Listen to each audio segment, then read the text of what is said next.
A policie, ta stále trvá na teorii, že za vraždou Jana Kučery byly osobní spory. A taky ani nenapadlo monitorovat 80 neonacistů, kteří mučili mladíka v hospodě. Ostatně skupina se v Příbrami dlouho nezdržela. Odjela do Kladna na koncert skupiny Rozpor. Asi není úplná náhoda, že to byla nejoblíbenější kapela Jana Kučery. V Kladně se neonacisté s antifašisty opravdu střetli. Lítali kameny a půl litry. Podle účastníků koncertu ku podivu přihlížející policie nezasáhla proti neonacistům. Slzný plyn poslala na antifašisty. Hrozba toho neonacismu vlastně stále roste. A že je přehlížená vlastně orgány, které by se měly tím zabývat.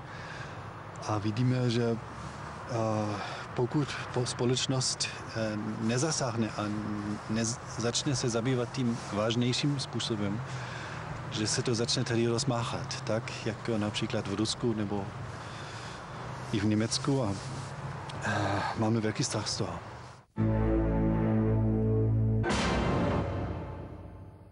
Během 9měsíčního utajeného natáčení, kdy jsme získávali důkazy o přípravách několika zločinů, jsme se dostali do bizarní situace. Policie, která měla zločiny, na které jsme ji upozorňovali vyšetřovat, nás před našima očima prodávala. A my jsme s tím nemohli nic dělat, abychom se neprozradili. Až teď, když je naše speciální reportáž hotová.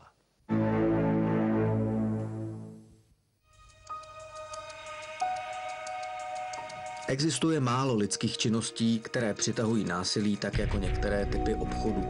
Všechny ostatní převyšuje obchod s pohonnými hmotami. Těžko říci, proč to tak je. Začalo to takzvanými lehkými topnými oleji, pak různými nelegálními dovozy až po fingované vývozy. Podstatou všech je vyhnout se placení daní. Výdělky jsou v řádech 100 milionů až miliard.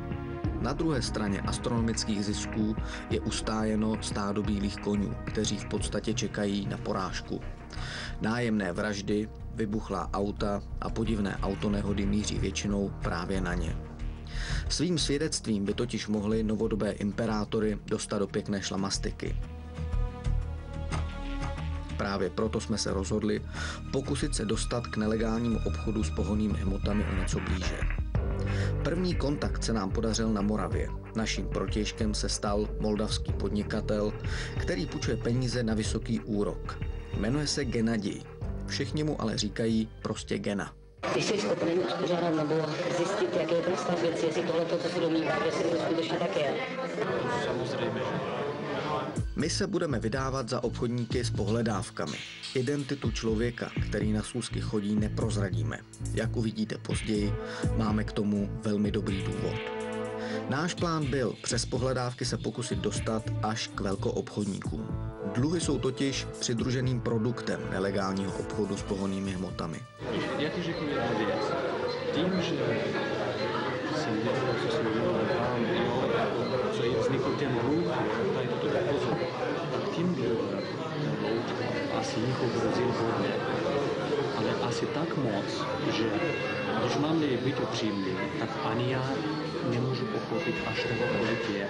Zajímavé bylo, že v rozhovoru celkem často padalo jméno jakéhosi Jiřího Loučky. Gena se o něm podrobněji ale bavit nechtěl. Loučka je právě jedním z bílých konňů, nechal na sebe napsat společnost, aniž věděl s čím a jak obchoduje. Vypadá to, že se schovává. Zjistit proč a kde v tuto chvíli je, bude ještě několik měsíců trvat. Gena nám nabídl ke spekulaci byty a pozemky. Později mluvil i o konfliktech s ruskou mafií. Já dneska jsem tady kvůli těm bytům. Že kvůli těm 80 bytům. Jo, takže co jedu to tam už o půl 11 nezačíná jednání a tak dál. Plus ještě nějaký barák a ta je toto všechno. O Loučkovi se mu ale příliš mluvit nechtělo. Po 3 měsících jsme se rozhodli postoupit dál. Gena se totiž přátelí s jistým Mírou. To je podnikatel, který by nás mohl mezi obchodníky přivést. Ukazuje se, že Jiří Loučka má svým chlebodárcům něco dlužit.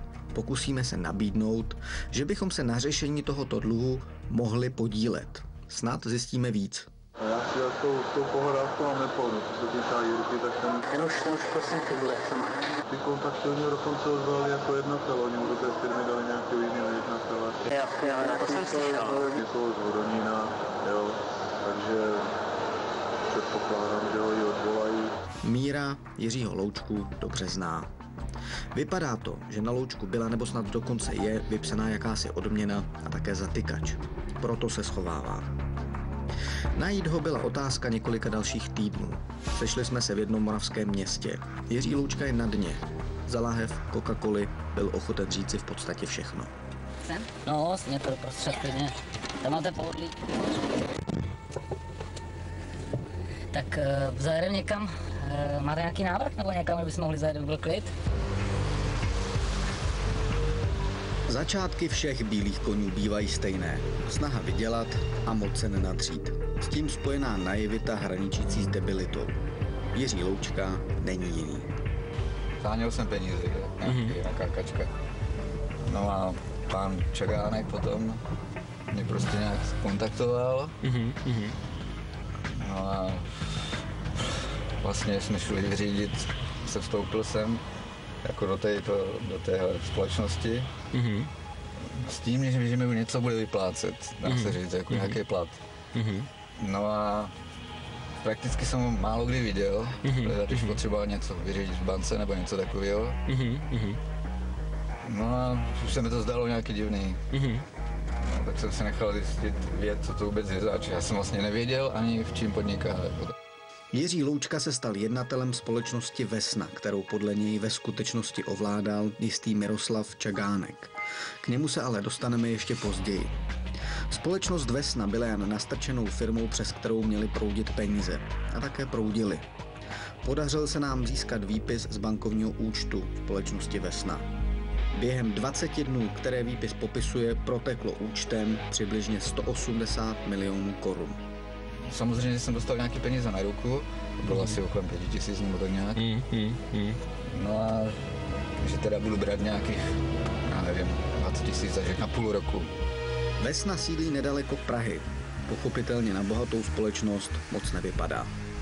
Společnost Vesna, pracovní doba 5:30 až 21:30. Ale vraťme se zpět k Jiřímu Loučkovi. Když pochopil, že jako jednatel má vlastně dispoziční práva k účtům, začal se řítit do problému. Z účtu si totiž vybral nějaké peníze. Tak z toho účtu se vybralo nějak 4 miliony, něco. No a to já jsem si potom vybral, jako když jsem zjistil, že to je nějaký tohleto, tak jsem si vybral těch 400 000. Ze 4 milionů bylo nakonec o něco víc. Ve skupině mezi sebou mluvili asi o 50. Kde skončili, nevíme. Jiří Loučka je však nemá jistě.